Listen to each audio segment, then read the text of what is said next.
Quick overview again, one more time. This is going to be a recorded webinar. So if you do have to drop off in the middle of it, don't worry, we are going to send it out to you afterwards.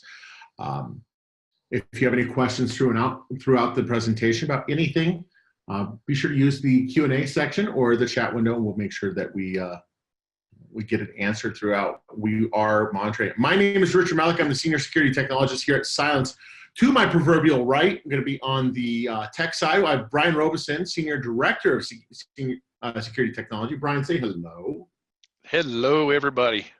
Excellent. Welcome, welcome, welcome. We're going to dive right in. We're going to take you through a journey. It's going to be fun. It's going to be exciting. It's security. And that's the whole point of this. So let's dive right in. We're going to take you back. We're going to take you back to the 1970s. Because that's how far back we need to go back to think about security, about our data and how it's being stolen. Now, this story was full credit to Ars Technica for doing the research on this, so I'm not going to say I did it at all, but Project Gunman was a Soviet spy program from 1976 to 1988 targeting U.S. Embassy in Moscow.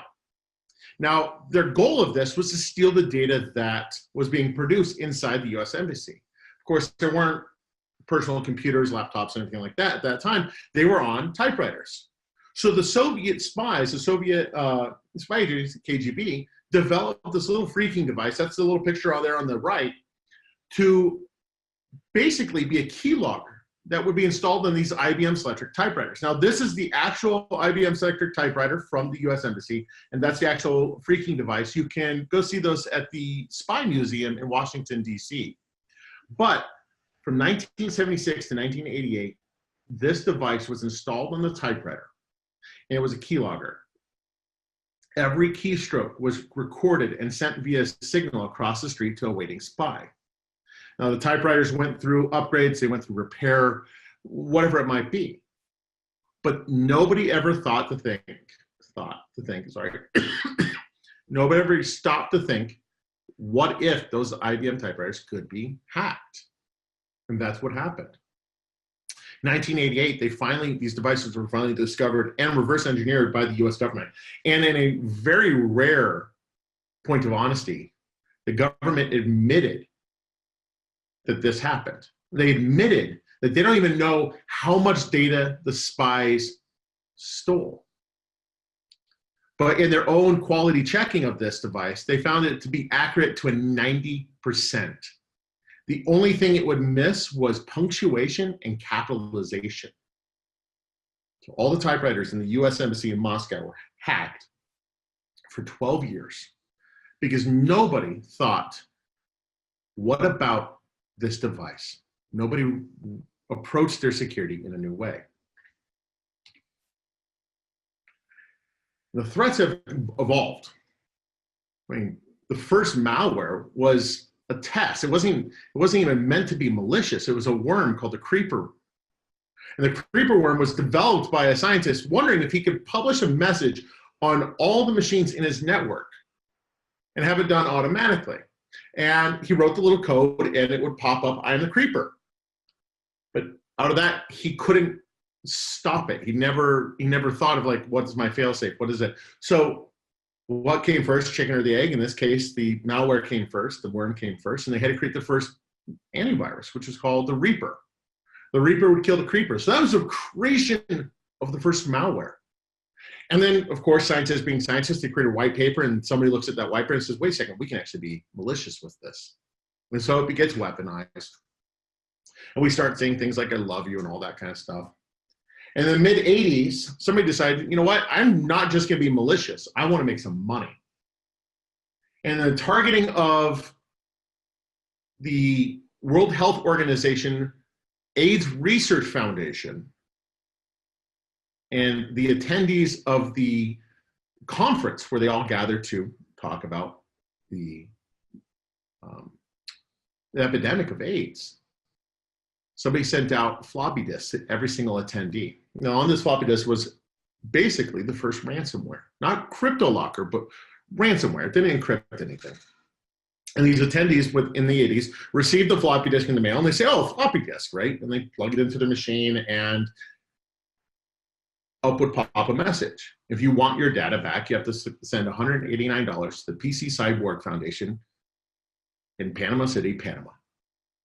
Now, the goal of this, according to the creator of the what is called the PC AIDS virus, was to bring attention to the epidemic. But what ended up happening is a lot of people would send their money to the PC Cyborg Foundation in Panama City, Panama, over snail mail, and wait for the code to unlock it to be sent back. Ultimately, the perpetrator was caught, the money was recovered, and was donated back to the World Health Organization. But it showed that we can't have nice things. And no matter what it is, malware evolves, threats evolve. It's all about making money now. Which brings us to today, the modern landscape of malware. From creation to weaponization and monetization, the natural step is commoditization. What if somebody could create it, but not pull the trigger? What if they just produced the product to allow somebody else to run with it? And that's where we're at today. 6 years ago, the first ransomware as a service product was released. It was called Atom. Now, Atom was developed as a ransomware affiliate program, allowing anybody, you, me, my mom, my dad, my grandparents, whatever, to go to a website, download the agent, and create some ransomware to submit off. Now, the perpetrators would make a little bit of money off that, take a little bit on the top end, right? It's an affiliate program, right? And they would not be doing anything illegal. But the person creating it and submitting it and deploying it, they're the ones being bad. As a matter of fact, we want to show you how to do it. We want to show you right now how to make your own ransomware. I'm going to pass it over to Brian, let him have some fun with y'all. Outstanding. Thank you, Richard. And yep, just give us a few seconds here, and we're going to switch over to our little system here. And we are going to essentially show you and everybody how this actually does work. Today, as Richard said, there are services available that allow us to be able to grab ransomware and essentially do bad things with it. So I'm going to go ahead and pop up our Tor browser here, and we've got a couple of these sites already loaded. And these are sites that are live today on the dark web, if you will. You need a Tor browser to access them, and some of them have authentication and others don't. But these are just some really good examples of how easy it is to obtain bad software today. And obviously the disclaimers, educational purposes only. Do not use them for illegal activities. So, they cover their rear ends here this way. Now, this is a site called Ranyan. This one's been up for quite a while. They have different versions being released, but it is kind of continually being built. But the interesting thing that you see here on the Ranyan site is actually what do you get for a certain amount of money. So for $900 US, you get a complete, fully undetectable ransomware package, as well as a decryptor tool that you can use. If somebody who does pay, you can actually execute the decryption. And it gives you a couple of stubs. Now, a stub is an interesting component because of the fact that the stub is actually utilized in the ability to hide the ransomware from malware, from anti-malware tools. And so we'll talk about stubs here in a little bit, because when we actually create a 0-day sample today during this demonstration, we're going to utilize a stub. And it takes a long time for the traditional signature-based antivirus to give you to be able to detect a stub in samples. And so what they do for this package is you get 2 stubs. You're going to have a 12-month subscription, and you get 2 stubs, one about 6 months in to your subscription. Now, the interesting thing is if you scroll down here to the bottom, the packages get substantially cheaper. So for only $120, you get access to pretty much everything else. You get your unique stub, etc., but you only have 1 month access to the console. Now, this is the one I like at the very bottom here. There is an elite package that they don't talk about up above. You get a 12-month access, you get all of the additional, but wait, there's more capabilities, and you get a brand new stub every single month. Now, as Richard and I have been doing these demos for a long time, and we submit our malware that we create up to some of these multi-engine scanning sites, we have seen that it takes about 10 months for the signature AV guys to detect a sample of malware that is built with one of these stubs. So think about the ability to essentially reset that 10-month window every single month while you're maintaining your campaign. So this is a great site to show you kind of different packages, different tools that are available. Another one that I like is called Ransom HQ. Now, Ransom HQ is a tool, but you can see here that these, these tools are really truly ransomware as a service. Think of them as an actual service that you are paying for, and you see things like management of your programs, campaigns, all the different OSs that have been targeted. There's all kinds of capabilities here. They have their own built-in help and support now, all this kind of stuff. And if you want to go download the ransomware, that's when you actually start, incurring some money and actually have to contribute some cash. Another one that I like to talk about, and something is going haywire with my, here we go. Sorry about that. Another one that I like to talk about is something called DataKeeper. DataKeeper's been online for about 9 months or so now, and it's a great one to show, again, how easy it is to create and download your own ransomware. So we log into an account. Usually for these sites, registration is free, all kinds of things like that. You can get in and gain access to these. So in this program, you basically can include things like all the extensions that you want to encrypt. You can put a benign file in your package if you want, and you can even include things like Eternal Blue and Double Pulsar just by simply checking a checkbox or moving an optional slider back and forth. Makes it very easy to include those type of technologies that are out there without having to know how to write code, without having to know how to configure and integrate those APIs. And then you can simply, compile and download a unique sample of malware. You can do this, I believe it's up to 3 or 4 times per day. You can create completely custom packages of malware, and you can see some of them that we've downloaded here. So what I'd like to do is we're going to go back and we're going to talk about, Richard mentioned it earlier, a tool called Atom. This is also known as Shark, and this is one of the very, very first ransomware payload builders that has been out there. And something is kind of going haywire again here. Okay, there we go. All right, so Atom, obviously this is an older tool. This is, I believe it originally came out in 2014, 2015. And the command and control for this is down, but the payload builder can still be obtained. And instead of having a full-on ransomware as a service website, this tool actually had, you went to the site, you signed up as a distributor or a reseller or whatever, and you downloaded the payload builder, and that's what this is here. So in today's demo, we're going to go ahead and build this. We're going to go ahead and put in our Bitcoin address, and if I can remember it properly, there we go. And we're going to pick, a measly 0.2 Bitcoin price for our decryption price. And then let's just say that, you can obviously put an asterisk in here and it'll take out everything in the system, including DLLs and EXEs, and essentially destroy the system. But I actually want to be a little bit more surgical on this, and I actually want to maybe target only PDF files of my victims. And so this will allow me to very quickly target very specific file extensions within the victim system. Go ahead and hit build.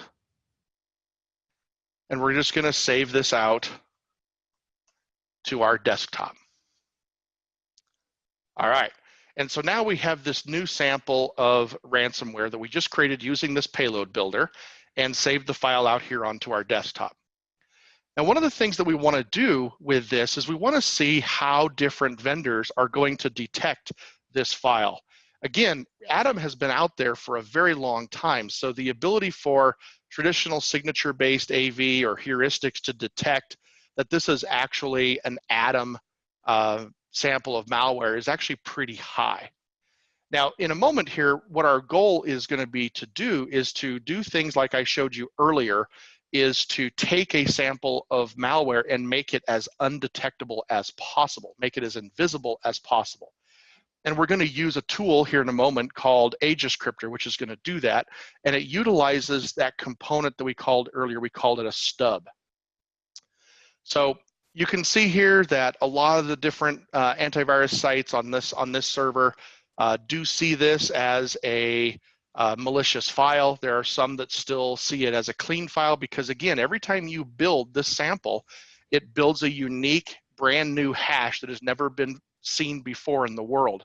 So a lot of these tools are detecting it a lot of times with a post-execution heuristic detection, saying that it doesn't know exactly what this is, but it acts like ransomware, or it acts like a Trojan or something like that. So they're going to detect them kind of that way. Some of them have signatures built specifically for this sample, and that's great because, you know, this is, again, using a 3-year-old tool to build the software. So once we've done that, we're now going to use a Descriptor, which is a tool that's freely available. Again, everything that we're showing here is freely available to you on the internet. Simple Google searches will be able to find these tools and gain access to them.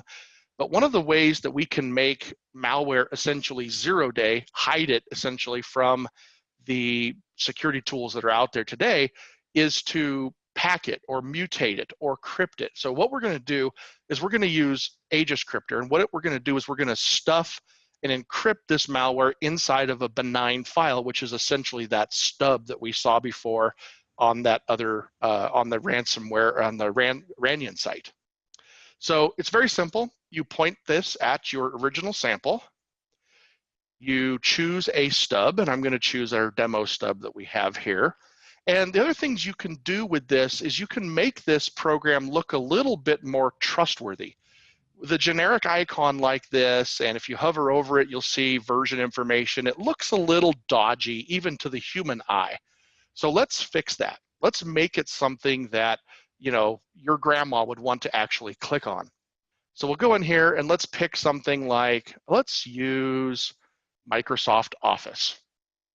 Oops, sorry, that's in 32-bit. So let's go in here and we'll pick a very common icon that just about anybody would want to double click on, and that might be something like Microsoft Word. So we're going to add this icon to the program. We're going to scramble our encryption key and our mutex a bit so that it can get, so we can generate a unique salt for the encryption algorithm that's going to be used to encrypt this malware into this legitimate stub file. Now, the other thing that we can do here is we can actually take on, and with the ease of a checkbox, we can do things like completely disable the Windows firewall. We can hide the executable after it's executed. We can even delay the execution of the malware for a period of time. And why would we do something like that? Well, a lot of technologies today execute unknowns in a private sandbox for a period of time and watch them for bad behavior. If after a certain period of time they haven't had any bad behavior, they're released out to the system and allowed to execute. So what this will do is it will keep that encrypted payload from executing until you select whatever seconds or minutes or whatever you want it to be. And then after that period of time of executing the benign code, it will then decrypt and actually execute the malware. So that's kind of a way that this tool uses to bypass different security technologies. Now, the other thing we're going to do, we've added the icon to make this a little bit more interesting, but we actually want to make that hover over. If you remember, I can hover over this and I can see information. It doesn't look very trusting, so let's actually give it the attributions of Microsoft Word. So once again, we just browse in our system to our Microsoft Office Word file here. And we'll scroll down and find WinWord. There it is. And what this will do is it'll copy in all of the metadata about Microsoft Word and actually make this file look like Microsoft Word. So now we're going to go ahead and hit protect. And Richard, I am not currently being used for illegal purposes, so not the software, but me personally. And I'm not going to upload it to any one of these scanning sites because these scanning sites share their results with all the vendors that participate, and that's how you end up burning your stub and getting your malware caught. So I agree to that because we're not going to upload it to any of those sites. And we're just going to call this file my sample and save it out to the desktop and let Descriptor do its job. Now, within a few seconds, Descriptor has finished and it's created this new file called mysample.exe. And if you hover over it, it now says it's Microsoft Word.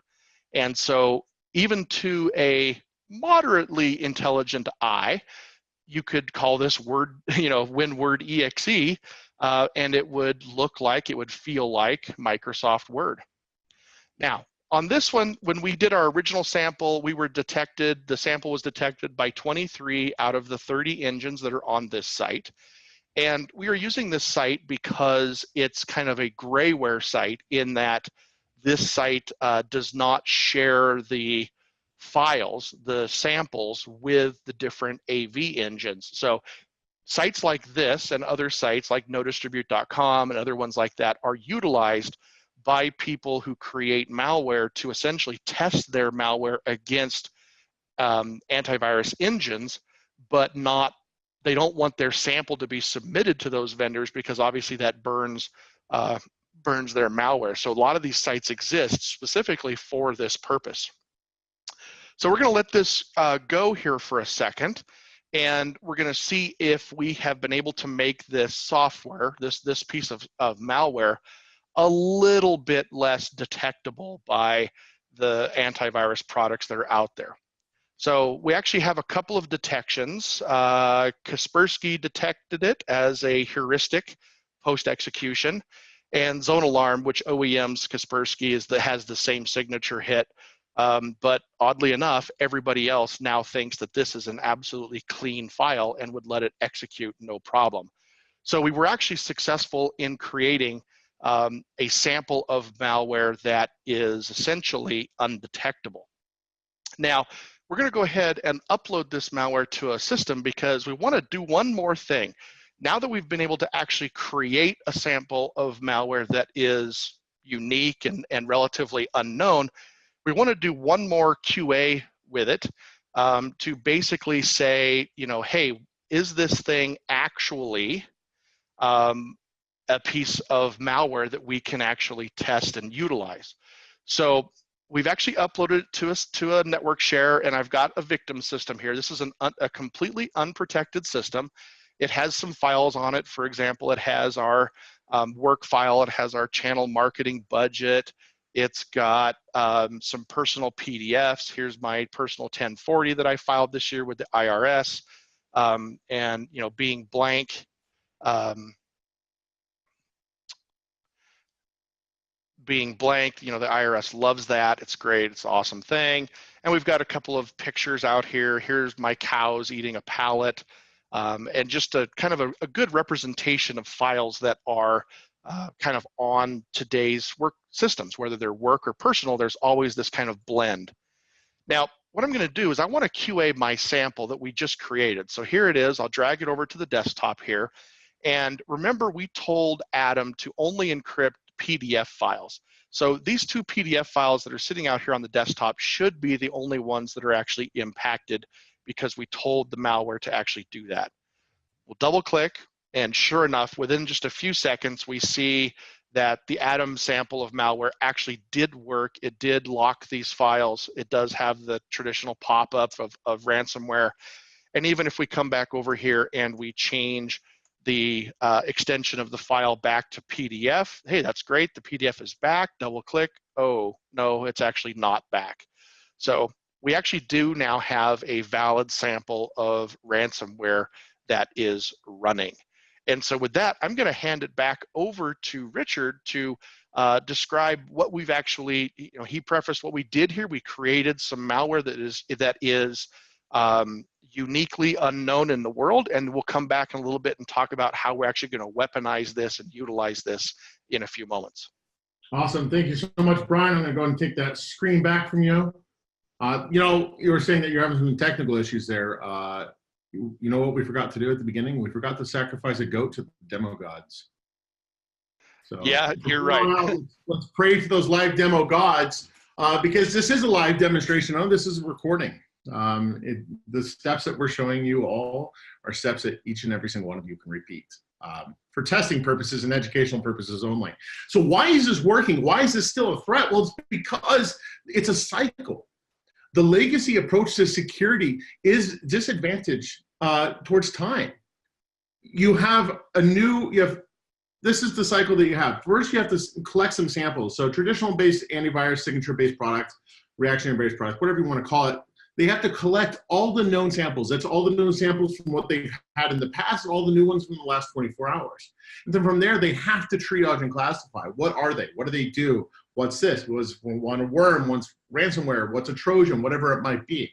Well, because there's 390,000 pieces of malware discovered on a daily basis, according to AV Test, you can't just rely on humans to do that. So you split some of them over to the human malware researchers, and the other part of it goes over to automation.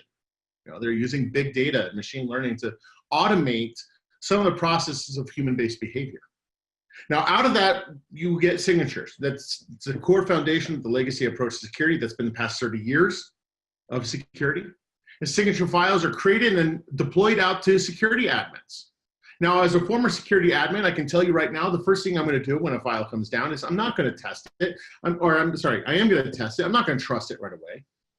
I'm going to test it. I'm going to make sure it works. I'm going to put it on a test machine, make sure it works, make sure it doesn't interfere with any of my products, whatever it might be, figure out if I have to whitelist anything new, and then I finally deploy it. That can happen once a day. That can happen twice a day. We've seen some companies deploying signatures out, updates out, upwards of 5 times a day, because that's how many threats they have to keep up with. And then the crazy thing is it's not going to stop the newest attack. As Brian just demonstrated, it is very simple and very free to create net new malware that will bypass the traditional approach. Nobody wants to be the sacrificial lamb, and that's what we want you to avoid. We don't want you to be compromised. It's no longer an accepted excuse. So where we go from here? Well, let's talk about the now. Cylance is an artificial intelligence company. That's what we do. Artificial intelligence is all around us. It's in our hands. It's in our cars. It's recommending movies for us to watch on Netflix. It's filtering out spam. We had an artificial intelligence machine go up against some of the best people on Jeopardy. Watson from IBM did a great job. I think in the end, it only got second place, but that's a computer that got second place against humans. It's augmenting and mimicking some aspects of human behavior. My favorite one is this robotics right here. This is a photo of a Dyson factory. Dyson, of course, makes hand dryers and vacuums and all that. Now, you would think that they're using artificial intelligence to design their vacuums, but they're not. Dyson has an artificial intelligence wing of their company designed specifically to figure out the best way for their robots to move that minimizes the impact on the robot's function. So does that mean if it moves in this way, is it going to put an unnecessary wear and tear on the bearing? Whatever it might be. So they're looking at the longevity. But no matter what it is, no matter how we're looking at it, artificial intelligence is here. It's in our hands. And put in a little bit of a clearer picture.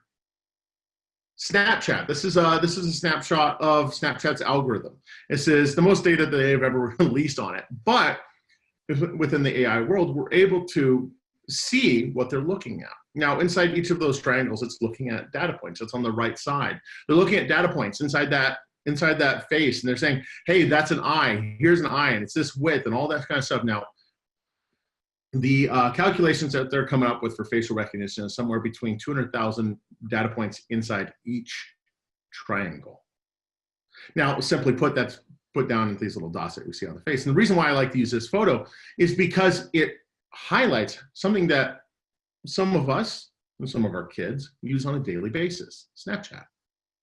Every time their photo is taken, their photo is uploaded to the cloud, where their artificial intelligence puts it into the feed to understand what a face looks like. Now, 3 years ago, when Snapchat came out with its filters, the filters weren't that good. If you turned your head, the filter would not know what to do because it didn't understand what was going on, and you weren't able to puke a rainbow or look like a kitty cat. But because of the amount of data and based on the number of users that are now using this product, they're able to see when your head moves, the filter follows with you. That's all built off data. That's all artificial intelligence solving a problem. because that's what it's doing. It's solving a problem. It's not running the world. It's not making decisions. It's solving the problem that was put in front of it. In terms of Dyson, they're using it to solve the problem of maintenance on their robots. In terms of Snapchat, they're solving the problem of facial recognition and filters. But what if, and this is the whole idea, what if we were to do facial recognition of a file? What if you understood what a file looks like and you're able to see that, hey, that piece of code right there is bad? That's what we do. That's the problem that we wanted to solve. I'll toss it over to Brian to kind of show that off. Awesome. So we're going to now take this kind of to the next level. The first thing we're going to do is we're going to talk a little bit about weaponization, and we're going to show you kind of what we do.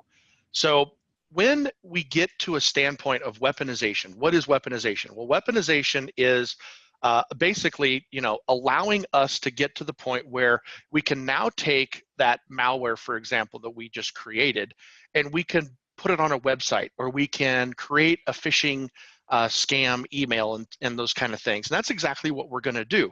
So I've done that kind of in the background. I've also reset my victim system, sacrifice them back to the demo gods, as Richard was saying. And I've got a new victim system up here because I'm actually now going to test the weaponization of this malware. And so what I've done is put it on a website, and I've created some email that came out about it. And I've got, for example, an email here. Let's find one. Let's see here. We've got, oops, sorry, my screen is bouncing around a little bit here. Hi, there's an issue. I apologize. There seems to be some issue with the Zoom software here today. But basically what I've got as an example here is a spam email that I created. And the idea of this is to elicit some emotional response from the reader. One, it's designed to look like it actually came from the victim's bank. And so you try to make it look right. You have the right logos, you have the right information about the bank at the bottom to make it look as legit as possible. And I'm sure that every single one of you today have seen an email like this. In fact, I just got one this morning from what was supposedly Apple talking about my iTunes account, and I needed to log in and double check, make sure that everything is good.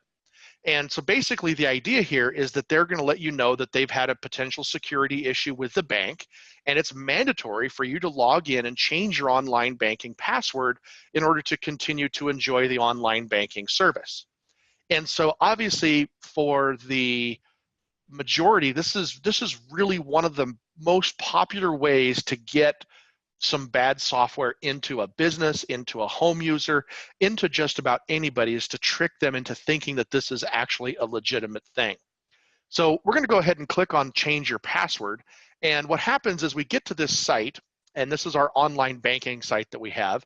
And there's another aspect that happened here. Basically, they're telling us that their security scan that the bank has run against our computer here has determined that we are missing a critical security patch, and that we are required to install this patch prior to accessing our online banking service.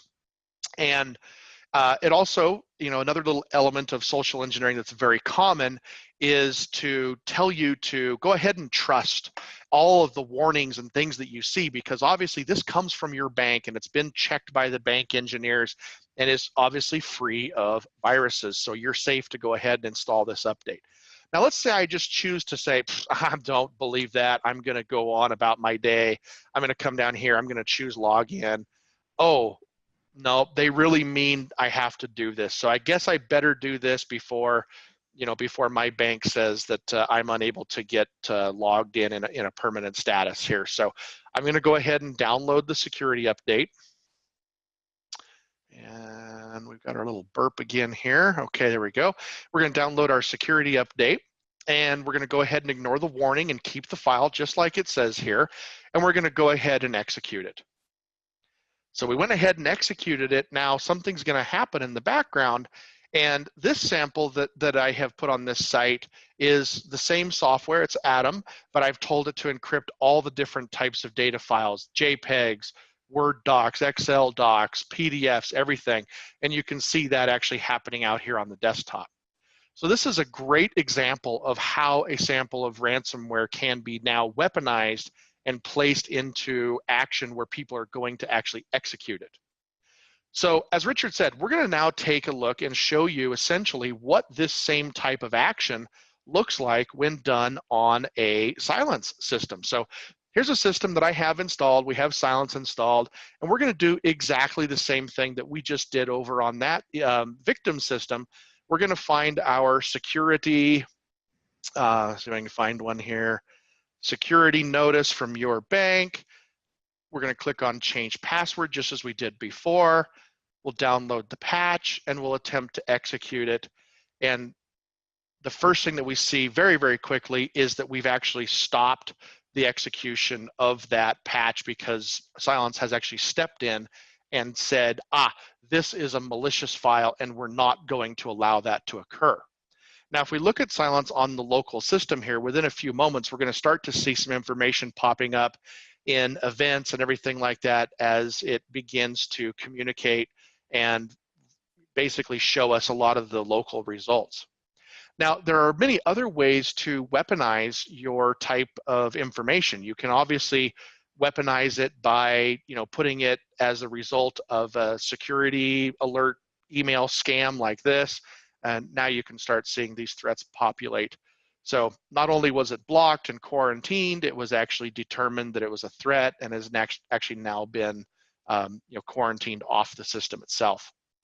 So another way we can take a look at these different threats is we can look at links on a website. So here's a fake little website that we have built up that actually hosts several different types of weaponized malware. We did the click on the security thing. So if you click on the banner ad, it kind of takes us back to this and we can show that again, but we've already done that. We've already done that vector, so we're not going to use that one again. But there's a couple of different ways that we can look at this and look at some of the different capabilities within the Cylance product to actually block and take out malware. Let's say we've got this privacy policy here that we want to look at. If you noticed in the email, there's another email in our inbox that tells us that we need to go update our privacy policy. Again, this is something that's occurring in the world every single day due to things like GDPR, and all of these companies are rolling out new privacy policies. So again, it's a very popular type of mouse spam campaign where you're actually trying to get people to go look at this. So in this case, we'll pop open the privacy policy and it downloads a Word doc onto our system. We bring up the Word doc and we're going to see essentially another really popular element of delivering malware. There's two different ways that you can weaponize a document. One is to actually put the malware in the document, and that runs the risk, obviously, of getting caught as it goes through some of the anti-spam, anti-malware scanning engines that are on the websites or email gateways, things like that. But another way is to actually have the document download something once it's opened. And so in this case, this document has a malicious macro in it. Obviously, you've got your social engineering here that tells your user, tells your victim, it's okay, this came from your bank, it's okay, it's protected, so you need to make sure that you enable the content. So if we do that, we'll see Cylance stepping in and blocking essentially the execution of this malicious macro that's in this document and protecting our system from being compromised by that malware that we did before. And you can see here in the local console that we've actually blocked that script from executing. Let's see, so if we continue, another way we can do this is, how about fileless malware? How about malware that is delivered in memory only? The program that's on disk, for example, like this Your Bank Manager EXE, that's an executable file, but it's not a malicious executable. And in fact, Cylance Protect right here at the bottom of the screen is going to show that it's actually going to scan this file here in a few moments because it's a brand new executable that's been added to the system. And so it's going to go ahead and pick that up, or we can just double click on it, execute it immediately, and it will inspect it and determine that it is not only malicious, but the file itself is not malicious, but the actions that we're trying to actually execute are.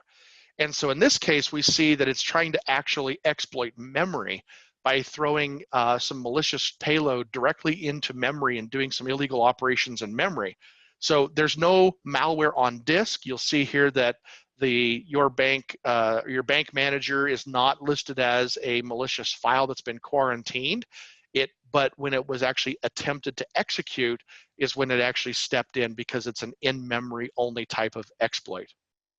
Now, the other tool that we have installed on this system is Cylance Optics. And Optics is really kind of a behavioral prevention type of EDR type environment. It does allow you to do EDR type of use cases, but it's really powerful in stopping attacks and things like that that are not file-based, but are actually completely fileless or completely in-memory or script-based type of attacks. So for example, this security scanner up here it actually starts from a batch file, which is not common, but it's also a pretty safe way to deliver it because everything in that batch file is clear text. Now, what we're going to do when we execute this is we're going to see Cylance Optics step in. Oops, bear with me one second here. Cylance Optics is actually going to step in. I don't know why this is. Bear with me one second, I apologize.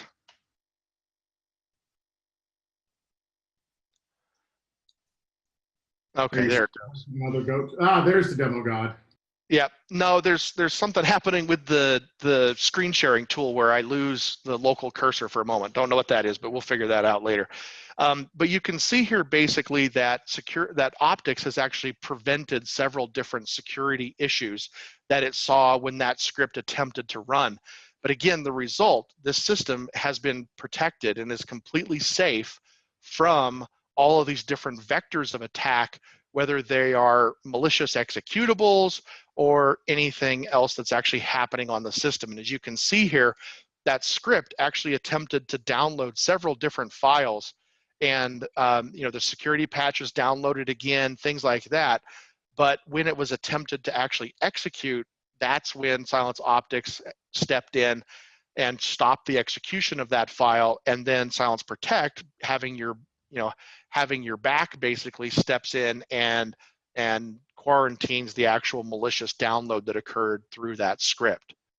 So that's how Cylance can step in and actually stop it actually from happening. With that, I'm going to hand it back to Richard, who is going to take us through just a couple more things, and then we will have a Q&A period at the end. Thank you so much, Brian.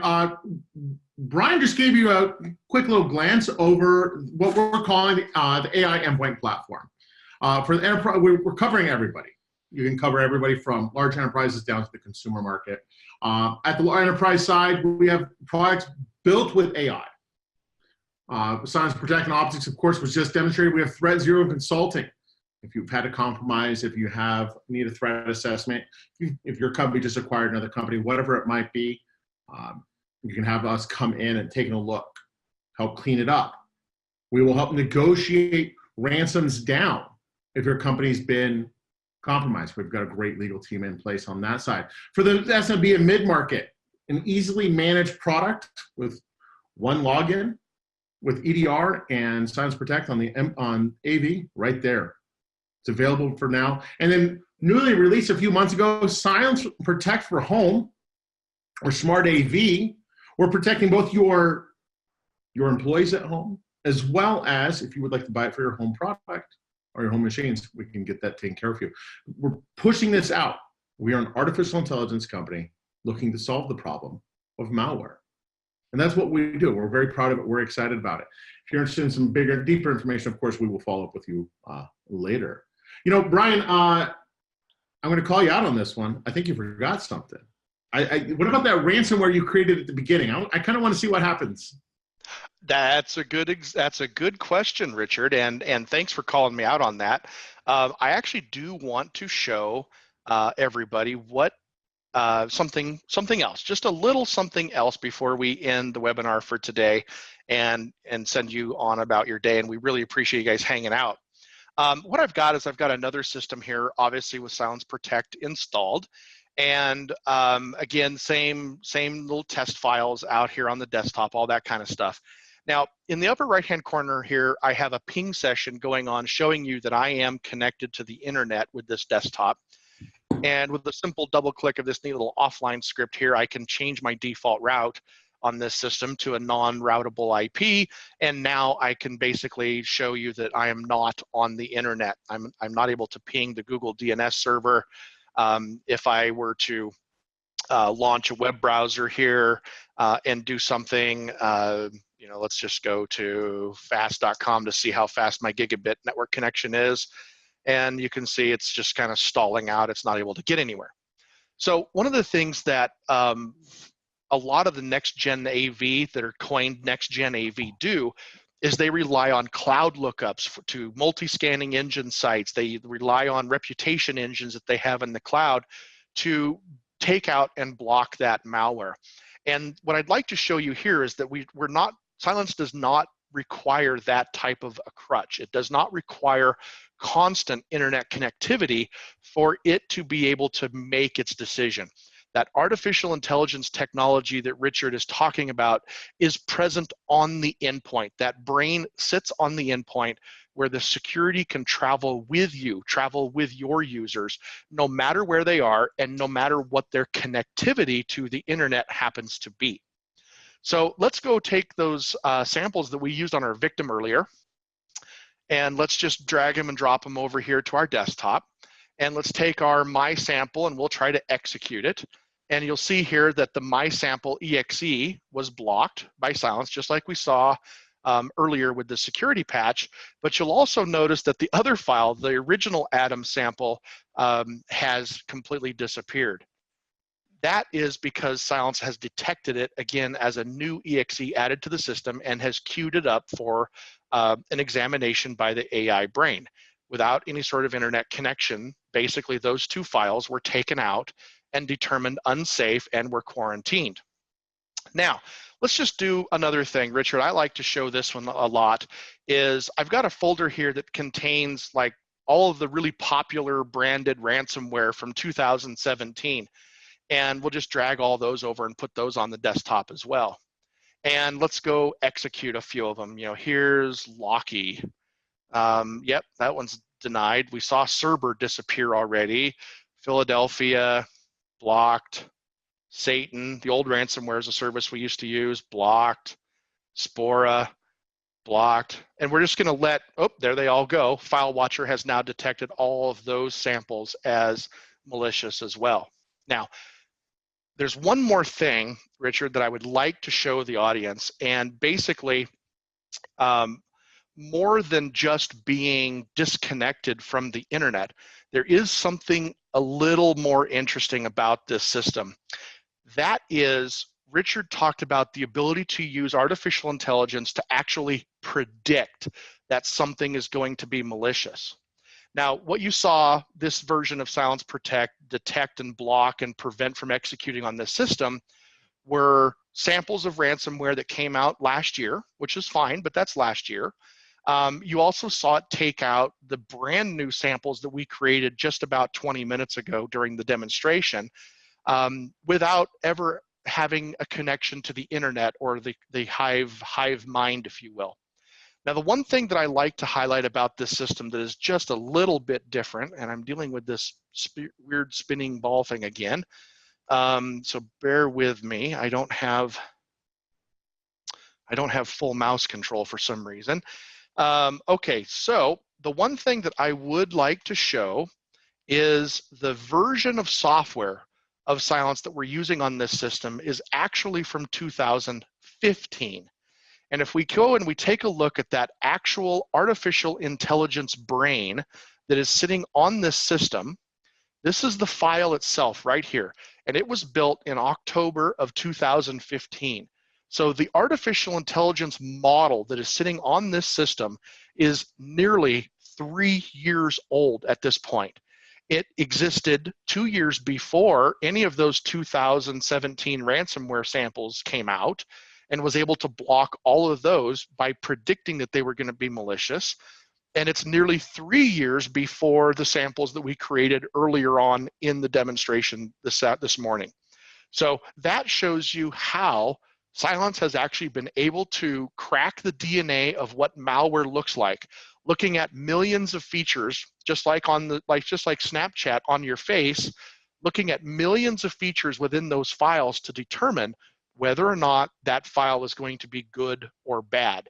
And that is how Cylance is able to actually predict and prevent zero-day types of attacks and malware. And with that, I'll hand it back over to Richard. Awesome. Thanks, Brian. For those of you that, are kind of sitting there baffled, let's quickly overview what just happened. We did not use signatures. We did not use behavioral analysis, no cloud-based lookup, no DATs, no downloads, none of that kind of stuff. There's no sandboxing. What you just saw was a mathematical algorithm that was created by artificial intelligence be applied to a file to determine that that file was malicious. It's a technology that we continue to perfect. We are not perfect, but we are damn close. We're proud of that. If you are interested in checking us out, talking to us a little bit more, we're gonna have a little survey pop up here in like 30 seconds. Go ahead and fill that out. Tell us what you think. Give us some feedback. If you have any questions, go ahead and type them into the Q&A. Brian and I will be here to answer them. If you want to reach out to us on the Twitter, Brian Robeson can be found at SilenceSecTech, and I can be found at RC Melick. You can also reach out to us on LinkedIn if you have any questions or you're looking for any other answers. I want to thank you all for giving us some time today. I know everyone's time is very valuable. Appreciate you coming out. Yeah. Yeah, we do have a couple of questions popping in, and I'd like to go ahead and address those. You bet. Oh, go ahead. Yeah, the questions I see are, what about, we showed Windows systems today. What about other operating systems that Cylance supports? And that's a good question because, we showed Windows today in the demonstration, but Cylance also covers Mac OS as well as a lot of different flavors of Linux, both on the server and on the client side. On the Windows side, we actually can support all the way back to Windows XP and Windows XP embedded. So if you've got a lot of, off of the internet, cloud disconnected type of environments like IoT or point of sale or ATMs, those type of environments that don't connect to the internet, that make it very difficult to deploy daily updates and things like that, Cylance is absolutely an excellent tool to put on those machines. And for Cylance Smart AV, for the consumer, you can buy up to 10 licenses for your family members and become, you have your own management console in the cloud, and kind of, a lot of us do IT for our families anyway, and this gives you a very easy tool to deploy Cylance Smart AV down to, your grandma's machines, your daughter's machines, things like that, and provide them, again, with that very same artificial intelligence engine that we showed you today, protecting them from becoming victims of ransomware and things like that. And that is offered both on Windows platforms as well as Mac OS platforms, and Linux, I believe, is coming soon to the Home Edition, the Smart AV edition for consumers. Let's see. Question about, can this live with other antivirus tools? It can. It is designed to behave well with other security tools on the endpoint. And in fact, when we get into sales engagements and we get into proof of concepts with our customers, they begin kind of looking at that. They want to see what we find on top of their existing tools. Now, however, once they find and they begin testing Cylance, they see how much more effective it is and how it only uses a fraction of the resources of the existing tools that are out there. When they actually go to deployment, they actually take a lot of those other tools off, and it gives those endpoints back to your users. The users no longer complain about things like having to go get a cup of coffee while their AV product updates, or it started doing a scan during, an important critical executive presentation or whatever, and my machine dragged to a halt. All of those problems go away when you actually use artificial intelligence, and you no longer have to do weekly scans or daily updates. All of those problems go away. And so the end users actually are very, very happy when those problems go away, and the only thing on that endpoint protecting it then is Cylance. And I believe that's the last question we have. If there are any more questions, please, as Richard said, enter them into the Q&A tab and we can address those, or you guys can reach out to us directly and we will do what we can to get you the answers. Awesome. Looks like that's it for today. Thank you again so much for everyone joining us today. Again, my name is Richard Malik. I'm Brian Robinson. Thank you so much.